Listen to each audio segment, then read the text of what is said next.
MP అభ్యర్థుల ఎంపికను తెలంగాణలోని అన్ని పార్టీలు వేగం పెంచేశాయి.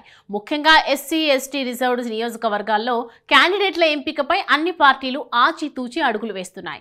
ముఖ్యంగా ఉత్తర తెలంగాణ జిల్లాలకు ఎప్పుడు సెంటర్ ఆఫ్ అట్రాక్షన్ గా నిలిచే వరంగల్ లోక్సభ స్థానం పైన ఎక్కువ ఫోకస్ పెట్టాయి.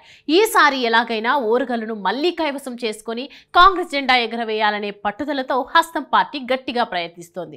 ఇప్పటికే Congress party parliament incharge Konda Surekha ఆ స్థానంలో తమ పార్టీ గెలుపు వ్యూహాలపై నాయకులతో కలిసి సమాలోచనలు జరుపుతున్నారు. మరోవైపు బీజేపీ కూడా వరంగల్ ఉమ్మడి జిల్లాపై పట్టు సాధించడానికి ఉన్న ఏకైక మార్గం కాబట్టి ఎలాగైనా వరంగల్ పార్లమెంట్ స్థానాన్ని కైవసం చేసుకోవాలనే పట్టుదలతో ఉంది. తమ పార్టీ నుంచి బలమైన అభ్యర్థిని పోటీలోకి దింపే ప్రయత్నాల్లో నిమగ్నమైంది. మరోవైపు ఇప్పటికే 2 సార్లు వరుసగా గెలుస్తున్న గులాబీ పార్టీ హ్యాట్రిక్ విజయంపై ఫోకస్ చేసింది. బలమైన అభ్యర్థి ఎంపికపై పెద్ద ఎత్తు కసరత్తు చేస్తోంది. అయితే గత 2 సార్లు బీఆర్ఎస్ పార్టీ గాలిలో అలవోకగా గెలిచిన సిట్టింగ్ ఎంపీ పసునూరి దయాకర్ను ఈసారి గులాబీ బాస్ పక్కన పెడతారన్న ప్రచారం జరుగుతోంది. మరి దయాకర్ స్థానంలో బరిలోకి ఎవరు వస్తారో, ఈ హాట్ సీట్ ఎవరికి కట్టబెట్టబోతున్నారనే చర్చ కారు పార్టీలో జోరుగా కొనసాగుతోంది. ప్రస్తుతం 5గురి పేర్లు పరిశీలనలో ఉన్నట్లు తెలుస్తోంది.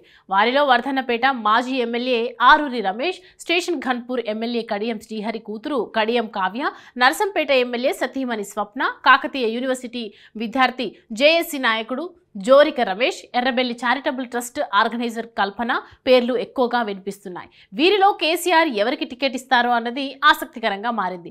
అయితే వీరిలో ఎవరిని నిలబెట్టినా కూడా ఎన్నికల ఖర్చు పార్టీ హైకమాండే భరించాల్సి వస్తుండటంతో వీరిలో బలమైన క్యాండిడేట్ ఎవరు, వరంగల్ ప్రజలు ఎవరి వైపు ఉన్నారు అనే దానిపైన పెద్ద ఎత్తున సర్వేలు కొనసాగుతున్నాయట.